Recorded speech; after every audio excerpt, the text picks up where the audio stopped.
అందరికీ నా దేవుని పేరిట మీ అందరికీ హృదయపూర్వక వందనాలు చెల్లిస్తున్నాను. వందనాలు చెప్పండి అందరూ. అందరూ రెండు చేతులు పట్టుకుని దేవునికి స్తోత్రం చేద్దాం. వందనాలు చెప్పండి ముందు.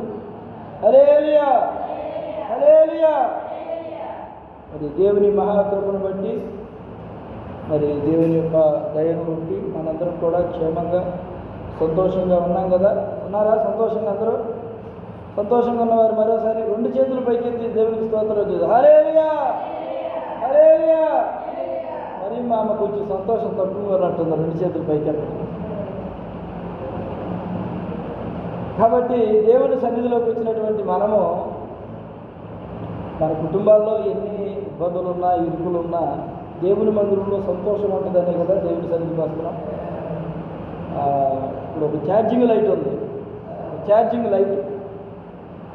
మనం ఆ లైట్కి ఛార్జింగ్ పెట్టుకోకుండా ఆ లైట్ స్విచ్ ఆన్ చేసామనుకో వెలిగిద్దా? టార్చ్ లైట్ అంటాం కదా, torch light, charging light, battery light ఏదైనా. ఆ బ్యాటరీ లేకోకుండా లేకపోతే ఛార్జింగ్ పెట్టుకోకుండా లైట్ ఆన్ చేస్తే ఎలగదు. దానికి ఏం చేయాలి? మనం ఛార్జింగ్ పెట్టాలి. ఇంతసేపు అని ఛార్జింగ్ పెట్టిన తర్వాత కరెంటు పోయినప్పుడు చీకటిగా ఉన్నప్పుడు దాన్ని ఆన్ చేసినప్పుడు దాని దీపం ఎలా ఉంటుంది? వెలుగుగా ఉంటుంది కదా, కాంతివంతంగా ఉంటుంది.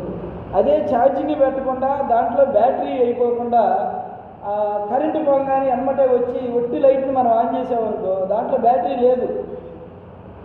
ఒట్టి లైట్ ఆన్ చేసామనుకో వెలిగిద్దా? ఎలగదు కదా. మనం కూడా ప్రతి వారము ప్రతి ఆదివారం కూడా మనం దేవుని సన్నిధికి వచ్చి మనం ఆ వారంలో ఎలా జాగ్రత్త పడాలో దేవుని బట్టి దేవుని యందు భయభక్తులు కలిగి ఎలా జీవించాలో వారం దేవుని సన్నిధికి వచ్చి దేవుని వాక్యాన్ని విని ఛార్జింగ్ అవుతున్నాం మనం. ఆ వాక్యం మనకి ఈ వారంలో ఏదో ఒక సమయంలో మన హృదయంలో ఉపయోగపడుతూనే ఉంటుంది. శ్రద్ధగా వాక్యం వినేటువంటి వారికి ఎప్పుడైనా సరే ఆపద కాలంలో దేవుని వాక్యం మనకి తోడుగా ఉంటుంది. హల్లెలూయా. ధైర్యపరిచే వాక్యం అర్థమవుతుందా? ఏ వాక్యం అంది? ధైర్యాన్ని ఇచ్చే వాక్యం. అనుకోకుండా ఆరోగ్యం బాగోలేదు, ఆ ఇంట్లో ఎవరూ లేరు, ఒక వ్యక్తే ఉన్నాడు అనుకోండి, ఎవరూ లేరు, ఒంటరిగా ఉన్నాం, ఎవరు లేరు, నా పిల్లలు భార్య ఎవరూ లేరు అనుకోండి, ఒక్కడే ఉన్నాను, ఆరోగ్యం బాగోలేదు. మానసికంగా ఆ మనిషి యొక్క పరిస్థితి ఎలా ఉంటుంది చెప్పండి? ఎవరూ లేరు, ఒంటరిగా ఉన్నాను, ఈ జబ్బు వచ్చింది, ఎటు కదలలేకపోతున్నాను, లేకపోతే ఆరోగ్యం బాగోలేదు, మనసు బాగోలేదు, ఎవరైనా తోడుంటే బాగుండు కదా అని అనుకుంటారు అనుకోరు. అలా అనుకున్న వాళ్ళు చాలామంది ఉంటారు నాకు తెలిసి. ఒంటరిగా ఉన్న సమయంలో ఎవరైనా తోడుంటే బాగుండు అని. కానీ ఆ సమయంలో ఎవరు తోడుగా ఉంటారయ్యా అంటే, ఆ సమయంలో ఎవరు నీడగా ఉంటారయ్యా అంటే, మనం ప్రతి ఆదివారం దేవుని సన్నిధికి వచ్చి దేవుని వాక్యాన్ని విని వెళ్తాం చూడండి. ఆ సమయంలో మనకు అనిపిస్తుంది, గత వారం పాస్టర్ గారు చెప్పాడు కదా, నీకు తోడుగా నీ వాడు ఉన్నా లేకపోయినా దేవుడు తోడుగా ఉంటాడని. నిజమే కదా. నేను మనుషుల గురించి ఆలోచిస్తున్నాను కానీ పరమ తండ్రి అయిన దేవుడు నాతో ఉన్నాడు కదా, నేనేలా భయపడాలి? మనుషులను చూసో, ఇబ్బందులను చూసో, బాధలను చూసో, సమస్యలను చూసో నేను ఎందుకు భయపడాలి? నాతో ఎవరున్నారు చెప్పండి? దేవుడు. నాతో ఎవరున్నారు? ఇద్దరు పిల్లలు ఉన్నారు. ఏది? చూడటానికి కదా. ఈ పిల్లలు కూడా పెద్దవాళ్ళు అయిపోయి చదువులు అయిపోయి ఉద్యోగాలు వస్తే కూర్చుంటారా చెప్పండి? మీ లెక్కలు ఉంటారా? ఎవరికి వాళ్ళకే రెక్కలు వస్తాయి, ఎగిరిపోతారు. అరే నా పిల్లలు చక్కగా నేను చిన్నప్పుడు నా పక్కనే ఉండేవాళ్ళు కదా, ఎందుకని ఇప్పుడు లేరు అని బాధపడకూడదు నేను. అది కాలగమనం అది. మీరు పుట్టిన కాడే ఉండిపోయారా? మీరు పెరిగిన కాడే ఉండిపోయారా? అది కాలచక్రం. దేవుడు ఇచ్చినటువంటి జీవితం అదే. మనం ఎక్కడికి వెళ్ళినా, ప్రపంచంలో ఏ మూలకి వెళ్ళినా దేవుని పాదాలు బట్టి వదిలిపెట్టబాకండి, దేవుని సన్నిధిని వదిలిపెట్టబాకండి. నేను ఊరెళ్ళాను అనుకోండి, అక్కడ మా ఊరిలో నేను వెళ్ళే చర్చికి వెళ్ళిపోతాను. పాస్టర్ గారు కాసేపు అయ్యా వాకింగ్ చెప్పయ్యా అంటాడు. అలాగే ఏదైనా ఇంకో ఊరు వెళ్ళాలనుకో అక్కడైనా చర్చికి వెళ్తాను. ఓ రోజు అనుకోకుండా ఈ మధ్యకాలంలో ఒక 5 నెలలు అవుతున్నట్టు విజయవాడ ఫంక్షన్కి వెళ్ళాను. చర్చి సమయం అవుతుంది, చర్చి సమయం అవుతుంది, 12 దాటుతుంది. ఫంక్షన్ కాదు ముఖ్యం, ముందు ప్రార్థనా మందిరానికి వెళ్ళాలని చెప్పి అక్కడ విజయవాడ దగ్గర గన్నవరం ఎయిర్పోర్ట్ దగ్గరలో గోడవల్లిలో ప్రాంతం ఉంది. అక్కడ దేవుని మందిరానికి వెళ్ళి కాసేపు వాక్యం విని, శ్యాము, నేను, మా తమ్ముడు వెళ్ళి కాసేపు ప్రార్థన చేసుకుని వాక్యం విని అప్పుడు ఫంక్షన్కి వెళ్ళాను. అలాగే నేను ఫంక్షన్ మానేశానా? చెప్పండి, వింటున్నారుగా? మానేలా. సరే, అలా అని చెప్పి ప్రార్థన మానేశానా? మానేలా. కానీ ఏంటంటే ఎప్పుడో వచ్చే మందిరానికి రాలేకపోయినా, ఆ రోజు ఇక్కడ మందిరం ఆగినా లేదా ఎవరైనా నడిపించినా, నేను వేరే దిక్కుకి వెళ్ళైనా సరే దేవుణ్ణి గణపరిచాం, దేవుణ్ణి స్తుతించాం. అలాగనే మనం మందిరాన్ని వదిలిపెట్టకూడదు. మన గ్రామంలో మనం మందిరం అందుబాటులో ఉన్నంత వరకు కూడా దేవుని మందిరానికి రండి, దేవుని వాక్యం వినండి. జీవిత కాలంలో ఏదో ఒక సమయంలో దేవుడు నీకు ఉపయోగపడతాడు, దేవుని వాక్యం నీకు ఉపయోగపడుతుంది. కిందగా కూర్చో. కష్టకాలంలో దేవుడు నీ చెంతకు ఇష్టముగా వస్తాడంట. అన్నీ ఉన్నప్పుడు అంట మనకి ఏ ఇబ్బందులు ఉండవు, కానీ ఏమీ లేనప్పుడే రకరకాల బంధువులందరూ గుర్తొస్తారు. నేను ఫంక్షన్లు పెట్టినప్పుడు వాళ్ళు వచ్చి వెళ్ళారు, వీళ్ళు వచ్చి వెళ్ళారు, వాళ్ళ కష్టాల్లో ఉన్నారు, ఎవరో రాలేదని మనుషుల వైపు చూస్తారు. కానీ దేవుని వైపు చూస్తే దేవుడే మనకి తోడుగా ఉంటాడు. ఇప్పుడు చదవండి 46వ అధ్యాయము 1వ వచనం. ఇప్పుడు శ్రద్ధగా వినండి, నేను చెప్పిన మాటలన్నిటికీ వచనం అది అర్థం. దేవుడు మనకు ఎలా ఉన్నాడు? ఆశ్రయమును దుర్గమునై ఉన్నాడు. ఆపద కాలములలో ఆయన నమ్ముకొనదగిన సహాయకుడు. అర్థమవుతుందండి? అన్నీ ఉన్నప్పుడు దేవుడు గుర్తుకురాడు మనుషులకి, గడిచిపోతుంటుంది. ఆపద కాలం వస్తుంది చూడండి. ఆపద కాలంలో అయినా సరే నువ్వు దేవుడిని తలుచుకుంటే, నీకు అన్నీ ఉన్నప్పుడు తలుచుకున్నావా నన్ను, నేను నీ దగ్గరికి రావడానికి అని అనే దేవుడు కాదంటాడు. ఆపద కాలములలో ఏలు పెట్టుకుని రెడీగా ఉండు చదవటానికి. నిద్రపోతావే ఏంటి? ఆపత్కాలములలో ఆయన నమ్ముకొనదగిన సహాయకుడు. నమ్ముకొనదగిన సహాయకుడు అంటే ఏంటి? మన నమ్మకానికి మన బిడ్డలు గుర్తొచ్చారు, నమ్మకం అనిపించాల. వాళ్ళు ఉద్యోగాలకు వెళ్ళిపోయారు కదా, నా కోసం వాళ్ళు ఏడొస్తారు. చదువులకు వెళ్ళిపోయారు కదా, వాళ్ళ కోసం వాళ్ళు ఏడొస్తారు. సరే, వాళ్ళ ప్రాంతాల్లో వాళ్ళు ఉంటున్నారు కదా, నా కోసం ఏడొస్తారు. ఒక ఆలోచన. లేదా తల్లిదండ్రులు ఉన్నారనుకోండి, నా తల్లిదండ్రులు ఉన్నారు కదా, సరే వాళ్ళ పరిస్థితిని బట్టి వాళ్ళు వచ్చారు. సరే, భర్త ఉన్నాడు కదా, సరే ఉద్యోగం రీత్యానో పని రీత్యానో ఏదో ఒక పరిస్థితిని బట్టి ఆయన కూడా దూరం అయిపోయాడు. ఇప్పుడు ఎవరు నీకు తోడు? దేవుడే.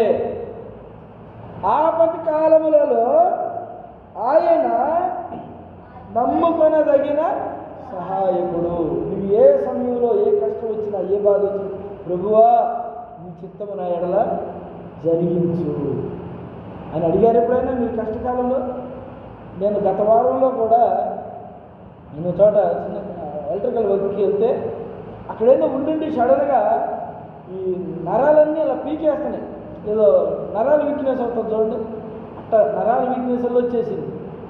నేను అనుకున్నాను అసలు ఇంటికైనా చేరతానో లేదో, పనికాడున్నాను నేను, ఆ డబ్బుల సంగతి తర్వాత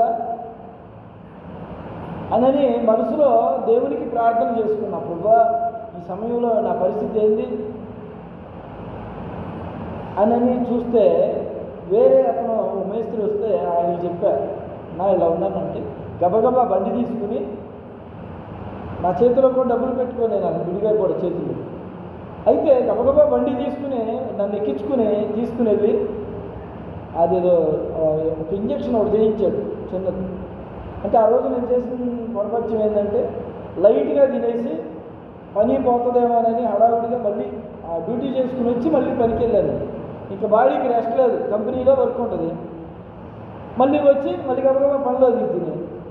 నైట్ చేసి మళ్ళీ పగలు చేయటం అంటే కొంచెం ఇబ్బందిగానే ఉంటుంది కదా, ఆ ప్రాబ్లం అన్నమాట. అయినా దేవుడిని అడిగా, ప్రభువా నాకు సహాయం చేయంటే ఈ వ్యక్తిని పంపించి నన్ను తీసుకెళ్ళి అతని డబ్బులతో నాకు ఇంజక్షన్ చేయించి, ఇంజక్షన్ చేయించిన 10 నిమిషాలకి దేవుడు స్వస్థతనిచ్చాడండి. స్వస్థతనిచ్చాడు. ప్రభువా నీ మీద భారం వేస్తానని అనుకోవాలా. దేవా ఏదో విధంగా నాకు సహాయం చేయని అడిగా దేవుణ్ణి. దేవుని చిత్త ప్రకారంగా, దేవునికి అనుకూలంగా, దేవునికి ప్రార్థన చేయడం వలన ఆ సమయానికి తీసుకెళ్ళి ఇంజెక్షన్ చేసి నాకు మళ్ళీ తీసుకొచ్చినప్పుడు 10 నిమిషాల్లో రికవరీ అయితే ఆ జరగాల్సిన పని అంతా జరిగించుకుని ఆ పని అవజేసుకుని మరలా క్షేమంగా సాయంత్రానికి నేను ఇంటికి చేరాను. ఏ సమయంలో దేవుడు మనం నమ్ముకొనదగిన సహాయకుడు అంటే ఆపద కాలములో నమ్ముకొనదగిన సహాయకుడు. వీడప్పుడు కూడా దేవుడు తోడుగానే ఉంటాడు. కానీ ఆపద సమయంలో మనకు వచ్చేటువంటి బాధ దేవుణ్ణి ఇంకొంచెం లోతుగా తీసుకెళ్ళి భక్తి జీవితాన్ని మనకి పెంపొందింపజేస్తుంది. అర్థమవుతుందండి? కష్టాలు వచ్చినప్పుడే మనకి విలువ తెలుస్తుంది. మనుషుని విలువ కావచ్చు, దేవుడి విలువ కావచ్చు. కష్టాలు వచ్చినప్పుడే, ఇరుకులు ఇబ్బందులు వచ్చినప్పుడే డబ్బుల విలువ తెలుస్తుంది. అవునా కదా? డబ్బులు ఎక్కువ ఉన్నప్పుడు ఏం చేస్తాడు? ఖర్చు పెడతాడు. అదే పరిస్థితిలో డబ్బులు అసలు ఏమీ లేనప్పుడు ఎలా ఉంటుంది ఆ పరిస్థితి? కప్పుడెత్తి ఖర్చు పెట్టేవాడు, ఇప్పుడు చేతిలో డబ్బులు లేవు అంటాడంట. అలా ఉంటుంది పరిస్థితి. అయితే దేవుడు అంటున్నాడు, నీ కష్టకాలమైన, నీ సుఖవంతమైన జీవితమైన ఏ పరిస్థితుల్లోనైనా నువ్వు నమ్ముకొనదగిన సహాయకుడు దేవుడు. హల్లెలూయా, హల్లెలూయా. యోబు గ్రంథం 16వ అధ్యాయం 20వ వచనం. అమ్మ దగ్గరికి వెళ్ళి కూర్చుంటే బైబిల్ కూర్చుంటుంది. యోబు గ్రంథం 16వ అధ్యాయం 20వ వచనం.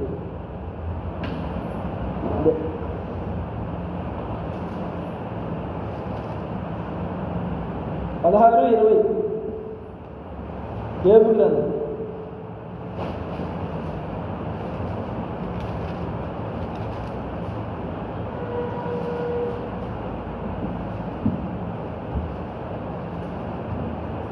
ఇక్కడ ఏమని రాయబడిందంటే, నా స్నేహితులు నన్ను ఎగతాళి చేయుచున్నారు, నరుల విషయమై ఒకడు దేవునితో వ్యాజ్యమాడవలననియు, నరపుత్రుల విషయమై వారి స్నేహితునితో వ్యాజ్యమాడవలనని కోరి నేను దేవుని తట్టు దృష్టి ఇచ్చి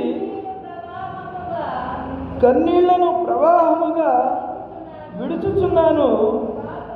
కొద్ది సంవత్సరములు గతించిన తరువాత తిరిగి రాని మార్గమున నేను వెళ్ళెదను. ఆమేన్, హల్లెలూయా.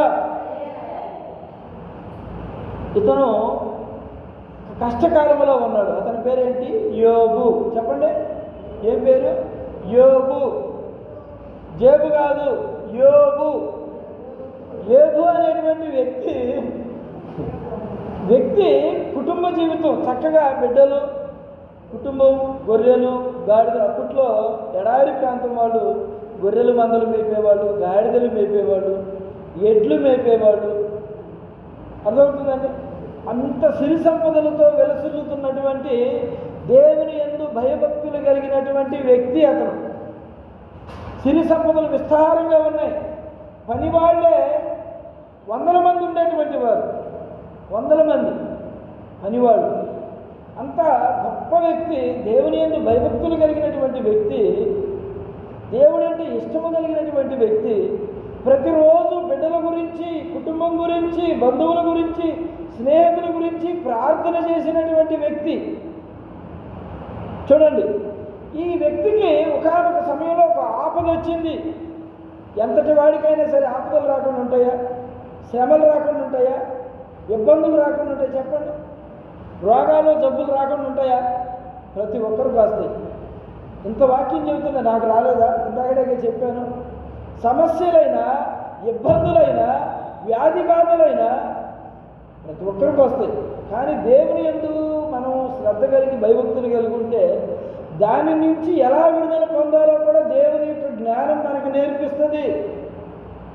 తగిన సమయంలో దేవుడు మనల్ని ఏదో విధంగా దాన్ని సరిచేసి, మలచి, ఒక వస్తువు చేయించాలంటే దాన్ని ఏం చేస్తారు? బంగారాన్ని వేడి చేసి, బాగా మరిగించి వేడి చేసి, ఆ వస్తువు ఏ ఆకారంలో కావాలో ఆ ఆకారంలోకి దాన్ని తీసుకొస్తాడు కదా స్వర్ణకారుడు. అలాగనే మనిషి జీవితాన్ని కూడా దేవుడు ఏం చేస్తాడంటే, ఎల్లకాలం సుఖ సుఖ సౌఖ్యాలతోనే ఉంచడు. మధ్య మధ్యలో కష్టాలు వస్తాయి, బిడ్డల ద్వారా కష్టాలు వస్తాయి. బిడ్డలు నమ్ముకుని వచ్చిన కోడల్లో అల్లుళ్ళో వాళ్ళ ద్వారా వస్తాయి, భర్త ద్వారా వస్తాయి, భార్య ద్వారా వస్తాయి, కుటుంబంలో ఎవరో ఒకరి ద్వారా వస్తానే ఉంటాయి సమస్యలు. అలాగే ఏబుకి కూడా సమస్య వచ్చింది. ఏంటయ్యా అంటే, ఏబుకి కుటుంబంతో సంతోషంగా గడుపుతున్న సమయంలో పొలంలో, ఇందాక చెప్పాను కదా, పొలంలో ఏం మేపుతున్నాడు? గొర్రెలు, గాడిదలు, ఎడ్లు మేపుకుంటున్నాడు. పని వాళ్ళు మేపుతున్నారు. వాళ్ళల్లో ఒకడు పరిగెత్తుకొచ్చాడు ఏబు దగ్గరికి. ఏమన్నాడు వచ్చి, అయ్యా ఏం గారు, మన గొర్రెల మంద పైన పిడుగు పడిందయ్యా, గొర్రెలన్నీ చచ్చిపోయినాయి అయ్యా. అప్పుడు ఏబు గారు చెప్పాడు, ఒరే, ఈ దేవుడే ఇచ్చాడు నాకు ఆ గొర్రెల మందని, దేవుడే తీసుకుపోయాడు, సర్లే వదిలేసాడు. అలా అని అలా కూర్చున్నాడు. మళ్ళీ ఇంకో పక్క నుంచి ఇంకో పనివాడు పరిగెత్తుకొచ్చాడు. అయ్యా, నేను అక్కడ గాడిదలు మేపుతుంటే గాడిదల మందంతా చచ్చిపోయిందయ్యా, వడగళ్ళ వాన కొట్టి. సరే, దేవుడే ఇచ్చాడు, దేవుడే చెప్పండి తీసుకుపోయాడు. ఇంకోటేదో గొర్రెలు, గాడిదలు, ఎడ్లు, అలా పశువులన్నీ కూడా చచ్చిపోయింది. పనివాళ్ళు వచ్చారు, చెప్పారు. ఈయన చింతించలా, మనసులో బాధపడ్డాడేమో కానీ, సర్లేరా ఇవన్నీ దేవుడి చినియే కదా, నేను తల్లి గర్భం నుంచి వచ్చినప్పుడు ఏం తెచ్చుకున్నాను, ఈ గొర్రెల మంద నేను అమ్మటేసుకొచ్చానా, ఏదో కష్టపడుకున్నాను, దేవుడు ఆశీర్వదించాడు, మళ్ళా దేవుడే తీసుకుపోయాడు అనుకున్నాడు. ఈసారి ఇంట్లో నుంచి ఓ మనిషి పరిగెత్తుకొచ్చాడు, పని మనిషి. అయ్యా, ఇంట్లో భూకంపం వచ్చి నీ బిడ్డలందరూ చచ్చిపోయారయ్యా. ఏమన్నాడు? నీ బిడ్డలందరూ చచ్చిపోయారు. అప్పుడు ఏమనాలి? దేవుడా, నువ్వు అసలు నిజంగా ఉన్నావా? నేను ఎంత ప్రార్థన చేస్తాను, వారం నీవు చర్చికి వస్తాను, చక్కగా పాటలు పాడతాను, వాయిద్యాలు ఉంచుతాను, చప్పట్లు కొడతాను నీ సన్నిధికి వచ్చి, అందరికంటే ముందు వచ్చి చచ్చి ఊడ్చి పట్టాలేసి ఇంత చేస్తున్నా నా కుటుంబానికైనా నువ్వు అన్యాయం చేసేది అని అడగల లేదా? అడగల. ఇంట్లో నుంచి వచ్చిన పనివాడితో కూడా చెప్తున్నాడు, చెప్పండి, దేవుడే ఇచ్చాడు, దేవుడే తీసుకుపోయాడు. అంటే ఆ మనిషిలో ఎంత భక్తి ఉందో చూడండి. 2 వారాలు చర్చికి వచ్చేసి నా జ్వరం తగ్గిపోవాలి, లేకపోతే నీ చర్చికి రాను అంటే కుదిరిద్దా? 2 వారాలు చర్చికి వచ్చేసి యేసయ్యా ఈ కష్టాలన్నీ నాకేనా అంటే కుదిరిద్దా? చూడండి, ఏబులో ఉన్నట్టు విశ్వాసం. ఎందుకు చెప్తున్నానంటే ఈ మాట, మన జీవిత కాలంలో కొన్ని పనులు కొన్ని ఆలస్యంగా జరుగుతాయి, కొన్ని ముందుగా జరుగుతాయి. ఆలస్యం అయిందని మనం ఎప్పుడు కూడా దేవుణ్ణి మనం హాస్యాస్పదంగా మాట్లాడుకోండి. ఏబు భక్తి జీవితం చూడండి, చివరికి ఇంకా బాగుంటుందండి. చదివిస్తాను మీకు, ఎందుకంటే మొత్తం గ్రంథం అంతా ఎవరైనా చెప్పలేను కాబట్టి టూకీగా చెప్పుకెళ్ళిపోతున్నాను. ఇంట్లో పని మంది వచ్చాడు, అందరూ చచ్చిపోయారు అన్నాడు, దేవుడే ఇచ్చాడు, దేవుడే తీసుకెళ్ళిపోయాడు. ఇక్కడి నుంచి ఏం జరుగుతుందంటే, ఏబుకి ఆస్తులన్నీ పోయినాయి. ఇక రోడ్డున పడ్డాడు, అదే ఇంటర్నెట్ వాకిట్లో ఉన్నాడు. ఇక ఆరుగా కూర్చున్నాడు. సరే, నీ చిత్తం ఏదో చెయ్యవయ్యా, నేనేం చేస్తాను, ఏదేమైనా నీ మీద భక్తి మట్టికి నాకు తగ్గదు. సర్దిగన్నారా? నీ మీద నాకు భక్తి తగ్గదు. నిన్ను స్తుతిస్తా, నిన్ను ఆరాధన చేస్తా, నీ నామాన్ని ఘనపరుస్తా. ఎన్ని నష్టాలు వచ్చినా, కష్టాలు వచ్చినా, చివరికి నా ప్రాణం పోయినా సరే అని దేవుని యందు భక్తి కలుగుతాడు. ఇంతలో ఈయనకి ఒంటి నిండా ఏమొచ్చిందంటే గజ్జ తామర వచ్చింది. చూడండి, ఈయనకి గజ్జ తామర పుట్టింది శరీరం పైన. భార్య అంత దూరంలో నుంచుని, ఎందుకయ్యా నీకు ఈ కర్మ, దేవుడు అంటవే కానీ ఆడెవడో కొత్తగా వచ్చాడంట బాబా, ఆ దగ్గరికి వెళ్తే ఆ దొరాయి కట్టించుకుంటే తొందరగా పోతాయంట. అది పలానా ఊరు వెళ్ళి పలానా 4 వారాలు తిరిగితే అక్కడ ఏదో చేస్తే తొందరగా రోగాలు పోతాయంట. పోనీ ఆ ఊరు వెళ్ళేది ఆ బాబా దగ్గరికి వెళ్దాం, లేదా కొత్త దేవుడి దగ్గరికి వెళ్దాం. అది ఆయన ఊరో పాతకాలం నుంచి ఉన్నాడంట, ఆ కొత్త దేవుడి దగ్గరికి వెళ్దాం అని భార్య ఈ యొక్క భర్త దగ్గరకు వచ్చి దూరంగా నిలబడి చెప్తుంది, ఆశ కల్పిస్తుంది లోకం వైపు, దేవుడి నుంచి దారి తప్పించడానికి ఆశ కల్పిస్తుంది. అయినా సరే ఏమంటాడు, లేదమ్మా ఈ శరీరం ఈ స్థాయి దాకా వచ్చిందంటే ఇది దేవుడిచ్చిన శరీరమే. నేను తల్లి గర్భంలో ఇంత పెండాన్ని, నేను ఇంత పెండాన్ని, ఈ రోజున ఇంత వయసు వచ్చి ఇంత సిరి సంపదలు కలిగి అన్నీ ఉన్నా పోయినా నాకు దేవుడే ఇచ్చాడు, దేవుడే తీసుకుపోయాడు అని అంటూ ఉండేవాడు.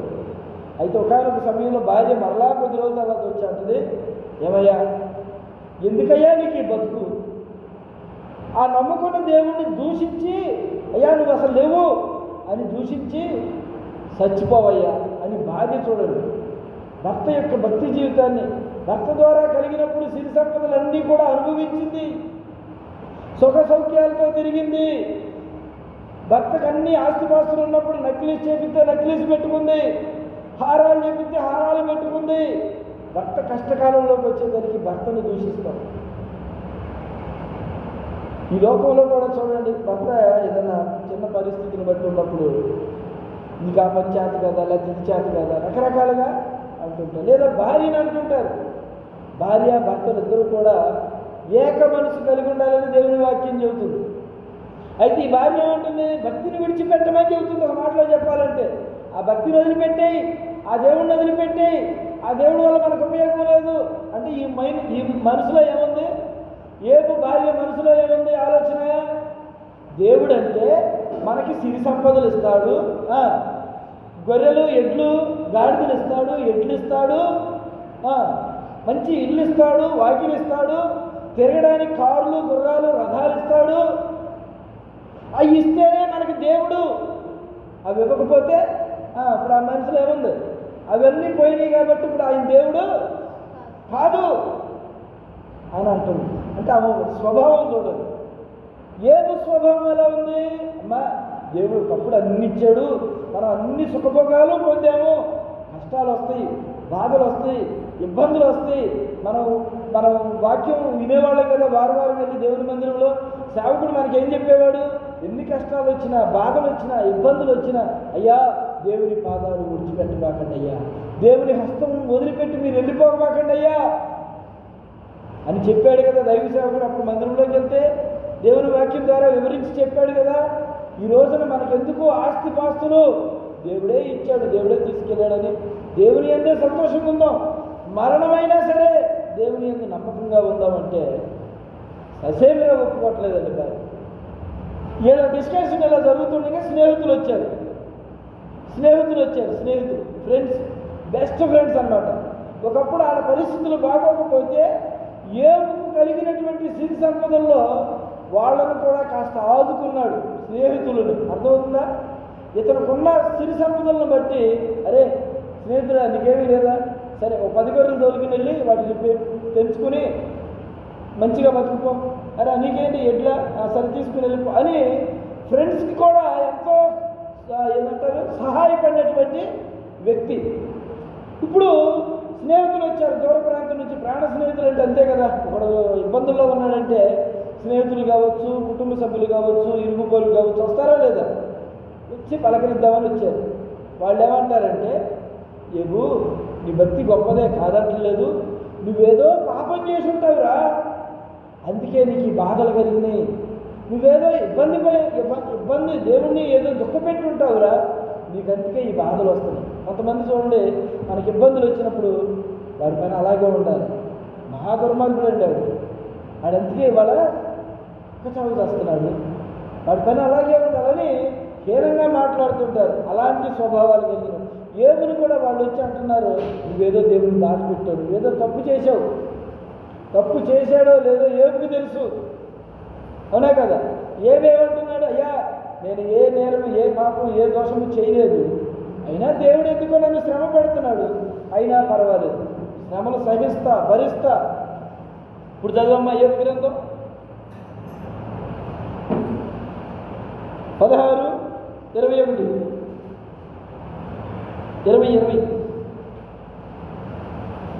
అక్కడ ఫోన్ పెట్టుకో, ఫోన్ దగ్గర పెట్టుకున్నావు కదా, బైబిల్ గ్రంథం తెలిసినప్పుడు దాంట్లో ఫోన్ పెట్టు. నన్ను ఎగతాళి చేయుచున్నారు, నా స్నేహితులు నన్ను ఎగతాళి చేస్తున్నారు. నరుల విషయమై ఒకడు దేవునితో వ్యాజ్యమాడవలననియు, నరపుత్రుని విషయమై వారి స్నేహితునితో వ్యాజ్యమాడవలననియు కోరి ఏమని కోరుతున్నారంట? దేవుడితో వ్యాజ్యమాడు, దేవుణ్ణి దూషించు, నువ్వు దేవుడి దగ్గర ఏ పాపం చేశావో అని స్నేహితులు ఏమన్నారంట? చదివాం కదా, నన్ను ఎగతాళి చేస్తున్నారు. మన కుటుంబాల్లో మన కుటుంబ సభ్యులు కూడా మన అవమానం చేస్తుంటారు. మన కుటుంబ సభ్యులే మనల్ని ఎగతాళి చేసేటువంటి పరిస్థితులు వస్తాయి.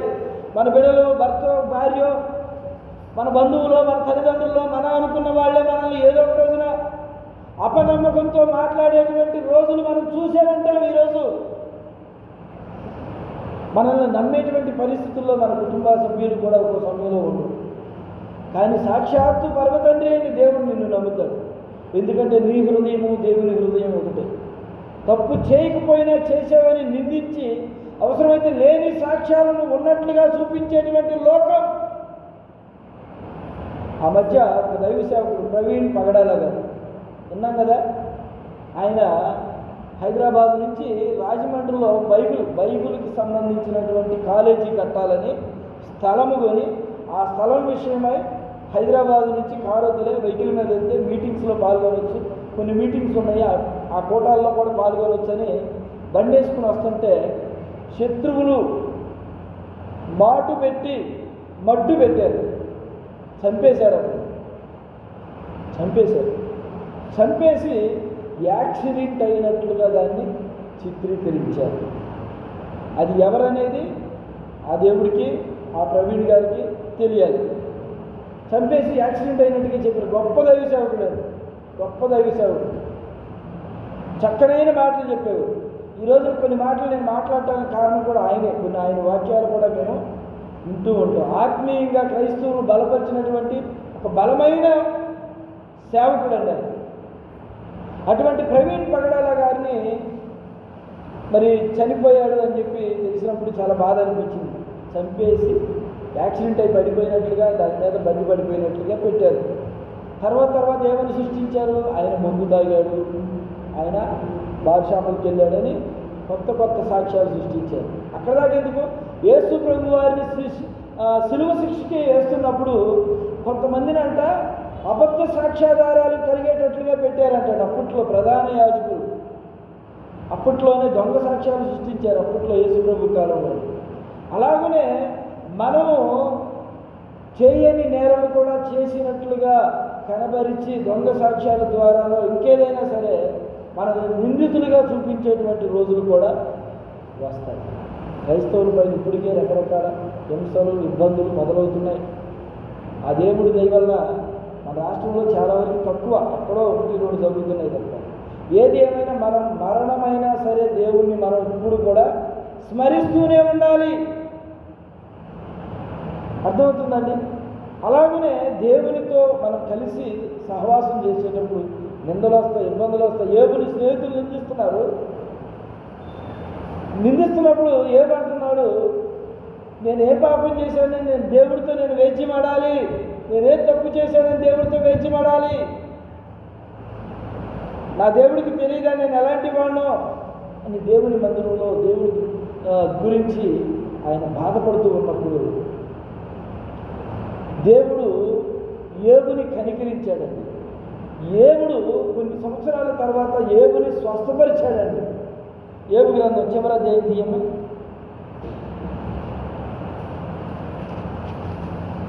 చూడండి, ఏబు యొక్క విశ్వాసం, దేవుడే ఇచ్చాడు, దేవుడే తీసుకున్నాడన్న విశ్వాసం, గొర్రెలు, ఎడ్లు, పశు సంపద, పాడి పంటలు, బిడ్డలు అన్నీ పోయినాయి. బిడ్డలు కూడా చనిపోయారు. చూడండి,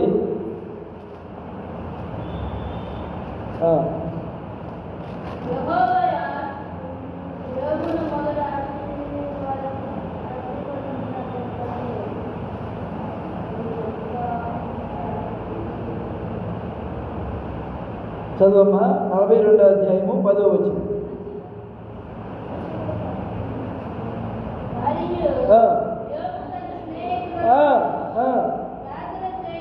ఆ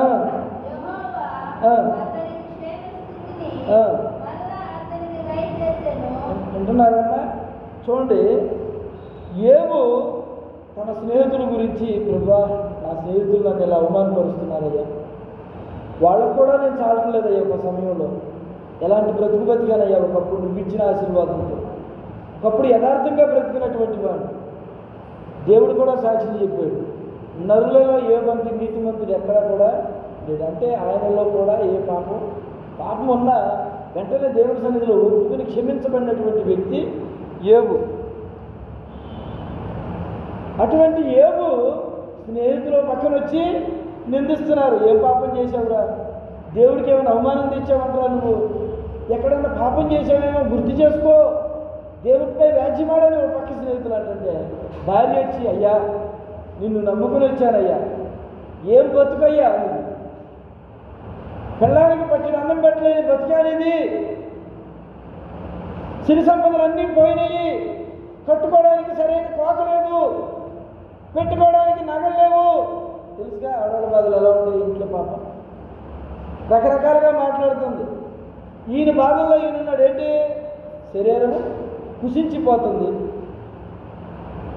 ఏడు స్నేహితులు పక్కన నిట్టూర్పులు, భార్య పక్కన నిట్టూర్పులు, ఏమి చేయలేని పరిస్థితుల్లో ఏబు ఒక పని చేశాడు. ఆ పని ద్వారా దేవుడు ఆయన ఏం చేశాడు చూడండి. ఇప్పుడు చదువమ్మ 10వ వచనం. ఏబు తన స్నేహితుల నిమిత్తము ప్రార్థన చేసినప్పుడు యెహోవా అతని క్షేమ స్థితిని మరలా అతనికి దయచేసాను. హల్లెలూయా, హల్లెలూయా. మరలా అతనికి దయచేసాడంట. అర్థమవుతుందా?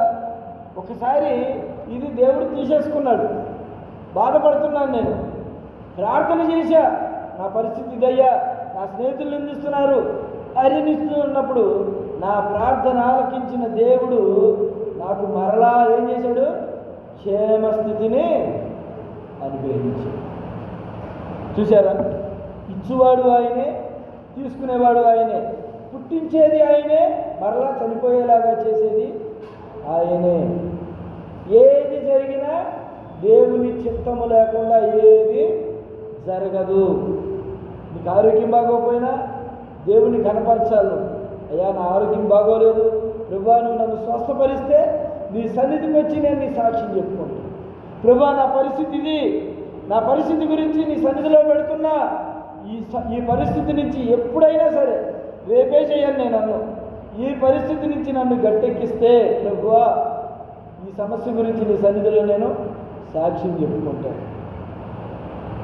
పోయిన వారంలో నాకు ప్రాబ్లం వస్తే అదే అనుకున్నా, ప్రభువా నేను ఎట్లయినా దేవుడి సన్నిధిలో సాక్ష్యం చెప్పుకుంటా, నేను ఈ పని వదిలిపెట్టి మట్టికి వెళ్ళకూడదు, మరలా నా పని నేను చేసుకుని పని కంప్లీట్ చేసుకుని నేను ఇంటికి వెళ్ళాలి, అప్పుడే నేను దేవుని మందిరంలో సాక్ష్యం చెప్పుకుంటాను. చూడండి, దేవుని సన్నిధిలో మనం రోషం కలిగి, పౌరుషం కలిగి, ఏబు వలె భయభక్తులు కలిగి, కొన్ని వస్తుంటాయి పోతుంటాయి, కొన్ని అవమానాలు వస్తుంటాయి పోతుంటాయి. ఇంకో విషయం చెప్పాలి, నేను చిన్నప్పుడు హై స్కూల్లో ఉన్నప్పుడు ఎవడో మాస్టర్ డబ్బులు ఎవడో కొట్టేసేసి తీసుకొచ్చి నా బ్యాగులో పెట్టారు. ఇందాక చెబుదాం అనుకున్నాను నేను, దొంగ సాక్ష్యాలు ఎలా సృష్టిస్తారో పాస్టర్ గారు వీళ్ళు చెప్పబోతున్నాను. ఎవడో చిల్లర వేసేసి వెళ్ళిపోయాడు. ఆ మాస్టర్ ఏం చేశాడు, అందరు స్కూల్లో ఆ రూమ్లో ఉన్నటువంటి ఆ క్లాసులో ఉన్న అందరి బ్యాగులు వెతికిచ్చాడు. నేను 2వ వరుసలోనూ 3వ వరుసలోనూ కూర్చునేవాడు. అందరూ వెతికించడం మొదలు పెడితే 3వ వరుసలో ఉన్న నా బ్యాగే కదా, బ్యాగులో చిల్లర దొరికింది. అప్పట్లోనే 20 రూపాయలు 30 రూపాయలు నేను చదువుకున్నప్పుడు 8th క్లాస్లో. అయితే మాస్టర్ గారికి పలానా రాజేష్ బ్యాగులో దొరికినాయండి చిల్లర అని చెప్పారు. నేను పట్టుకుని తీసుకెళ్ళి ఇంకా వాళ్ళ దృష్టిలో సాక్ష్యం కనపడుతుంది కదా, నా బ్యాగులోనే కనపడింది చిల్లర, కంటికి కనపడుతుంది సాక్ష్యం, వాడి బ్యాగ్లోనే ఉన్నాయి. పట్టుకుని మా క్లాస్ వాళ్ళు అందరి ముందు కొట్టాడండి ఆ మాస్టారు, కొట్టాడు, వాతలు తేలిపోయింది. కొట్టేదలికి నాకు చాలా బాధ. ఎందుకంటే నేను తప్పు చేసి ఉంటే వాడి రోజు నిజానికి మీకు కూడా చెప్పాల్సిన పని ఉండేది కాదు. తప్పు చేయలేదు కాబట్టి మీ ముందు కూడా నేను అబద్ధ సాక్ష్యాల గురించి చెప్పాల్సిన టాపిక్లో చెప్తున్నాను. చాలా బాధపడ్డా. ఈ రోజు కూడా నాకు ఆ స్కూల్ అని చూసినప్పుడు అదొక మానసికమైన మనోవేదన కలుగుతుంది. ఒకప్పుడు అన్యాయంగా నన్ను ఈ స్కూల్లో కొట్టారు పిల్లలందరి ముందు. అవమానం కదా స్కూల్లో పిల్లలందరి ముందు దొంగతనం అనే నిందేసి. కానీ కొద్ది కాలానికి ఆ 2-3 నెలల్లోనే పలానా వ్యక్తి అని తెలిసింది. వాడు తీసినోడు, నా బ్యాగులో పెట్టినోడు పలానా పిల్లోడని తెలిసింది. కానీ ఆ క్షణంలో మనం మళ్ళీ అది నిరూపించడానికి 2-3 నెలలు అయిపోయిన తర్వాత ఏదీ తిరిగి రాదు. నన్ను అన్యాయం కొట్టేసిన తర్వాత ఏది తిరిగి రాదు. మనసులో చిన్న వయసు కాబట్టి మనసు గాయపడిపోయింది, బాధపడిపోయాడు. చిన్న వయసులో బాధపడిపోయి ఈరోజు కూడా బాధ అనిపిస్తుంది. పలానా వ్యక్తి అని తెలిసిన తర్వాత నేను ఆ పిల్లోడి దగ్గరికి వెళ్తే అయిపోయింది లేన్నా, నేనేదో తెలియక చేశాలేన్నా అని అన్నాడు ఆ చిన్నోడు. అంటే వాడు పర్టికులర్గా నా బ్యాగ్లోనే వేయాలని కాదు, ఏదో లక్కీగా అటు పరిగెత్తుతా మాస్టర్ ఏమో పట్టుకుంటాడేమోనని ఏదో ఉద్దేశంతో గబక్క ఆ బ్యాగ్లోనే వేసాడు. అనుకోని పరిస్థితులు చూడండి, చాలా బాధ అనిపించింది. కానీ నేను ఈ రోజుకి బాధపడతానంట. కానీ మరి పాపం ఆ పిల్లోడు నిజానికి ఇవాళ కూడా సరైన స్థితిలో లేడు. ఆ గ్రామంలో, మా స్కూల్ ఉన్న గ్రామంలో సరైన స్థితిలో లేడు. ఎందుకని చిన్న వయసులోనే తెలిసి చేసినా తెలియక చేసిన ఆ తప్పు ద్వారా ఒక వ్యక్తి పక్క వ్యక్తి బాధపడుతున్నాడు అంటే ఆ బాధ వీడికి కీడై పట్టుకుంటుంది. అవునా కదా? మనం అంటాం కదా, ఒరే నన్ను అన్యాయంగా ఉసురు పెడితే ఏమంటాం చెప్పండి, నా ఉసురు అంటారు కదా.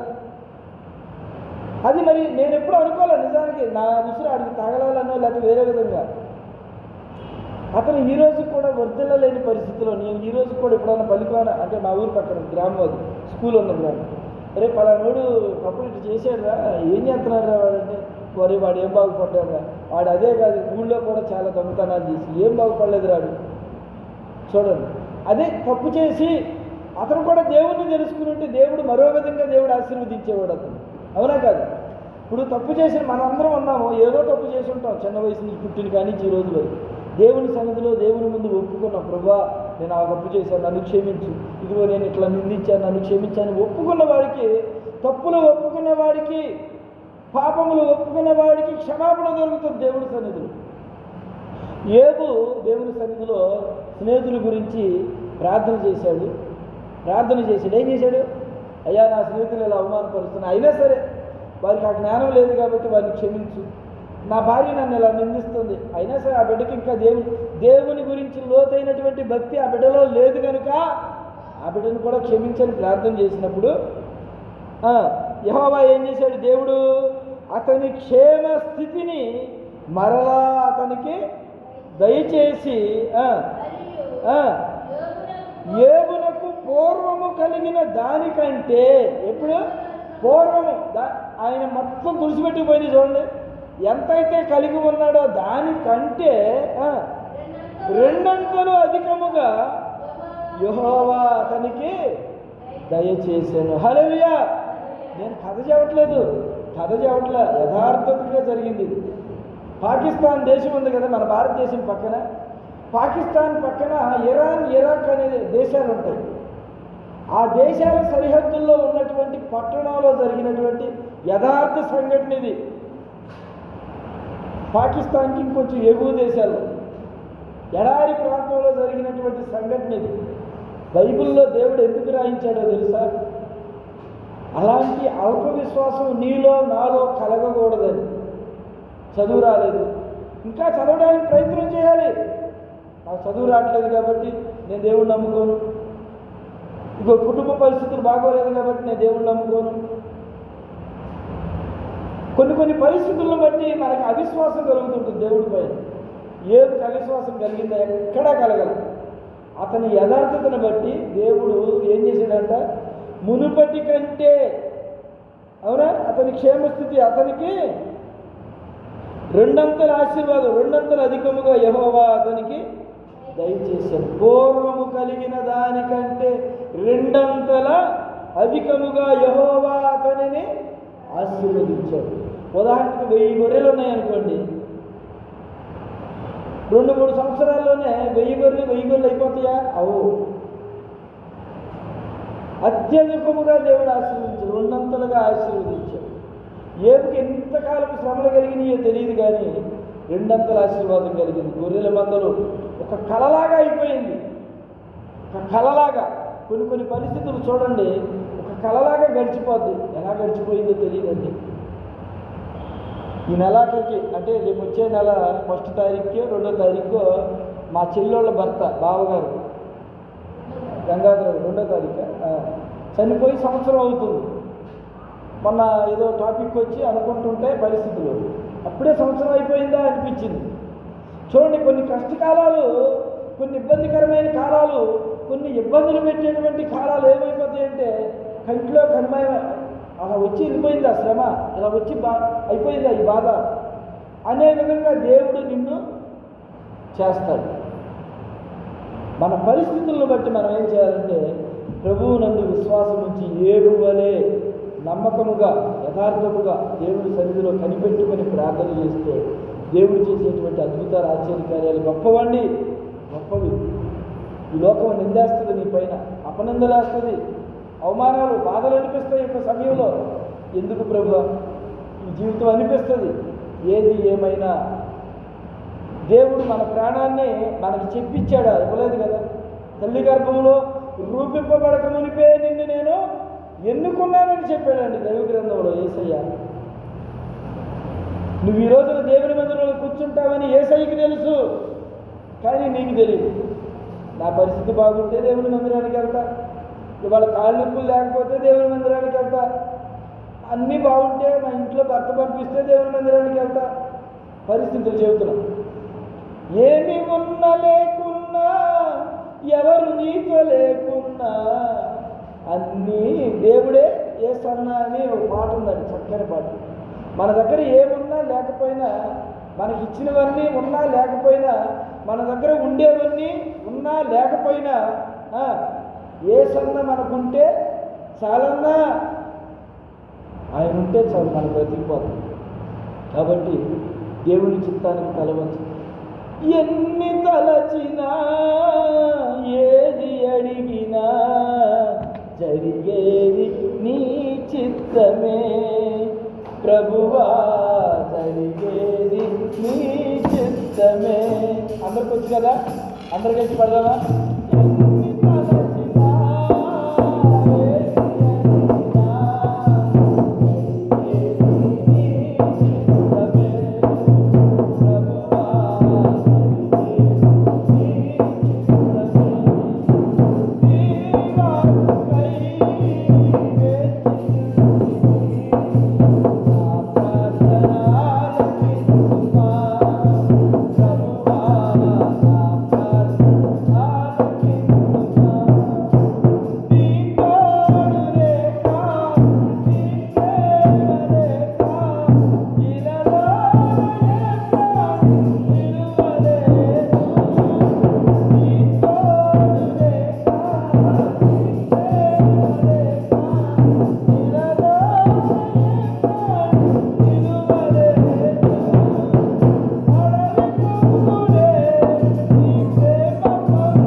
వదిలేయండి. మనసులో దిగులు పెట్టుకోబాక. అప్పుడప్పుడు గుర్తొస్తుంటాయి పరిస్థితులు, బాధపడకండి, దిగులు పడకండి. నేనున్నానని చెప్పాడు దేవుడు. ఏమన్నాడు? నేనున్నాను నీతో. ఎవరు? నేను కాదు, దేవుడు అంటున్నాడు, నేను నీతో ఉన్నాను. I am with you. నేను నీతో ఉన్నాను. ఎవరితో ఉన్నాడంటే, ప్రభువా ఈరోజు నువ్వు నాతో ఉన్నావని నేను విశ్వసిస్తున్నాను. హల్లెలూయా, హల్లెలూయా. ప్రభువా ఈరోజు నువ్వు మాతో ఉన్నావని మేము నమ్ముతున్నాము అని మీ హృదయంలో మీరు తలంచుకోండి. ఒకసారి గుండెలపైన చేయి పెట్టుకుని కళ్ళు మూసుకుని ప్రభువా అనండి. ప్రభువా నీవు మాతోనే ఉన్నావు అని నేను నమ్ముతున్నాను. ఆమేన్, ఆమేన్. దేవుని మాటలు దీవించి ఆశీర్వదించునుగాక.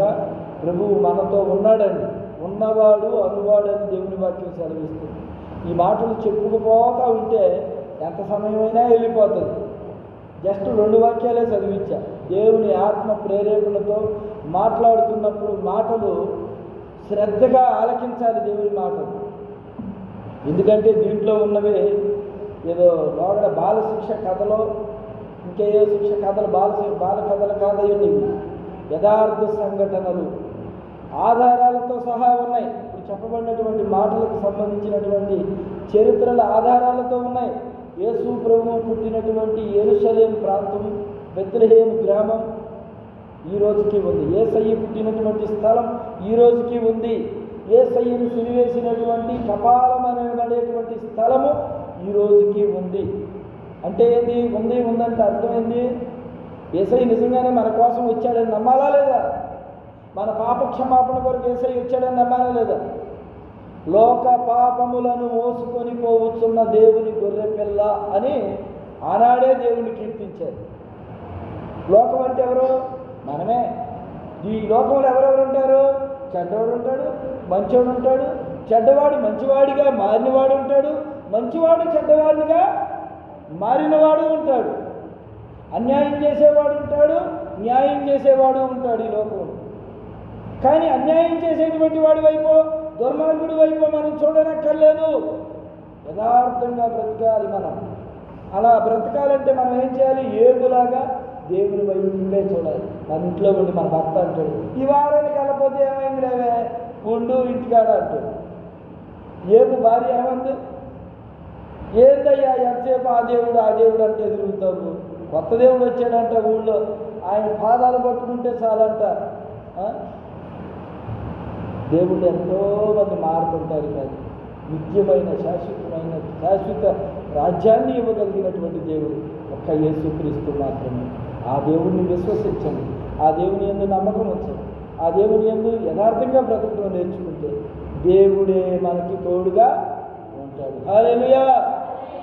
చిన్న ప్రార్థన చేసుకుని ఆరాధన ముగించుకుందాం. ప్రేమ తండ్రి దగ్గర దేవుడానికి వందనాలు. చెప్పబడిన మాటలను బిడ్డల హృదయాల్లో స్థిరపరచండి, బలపరచండి. ఆరోగ్యము, క్షేమము, నెమ్మది చేయము నీ బిడ్డలకు దయచేయండి.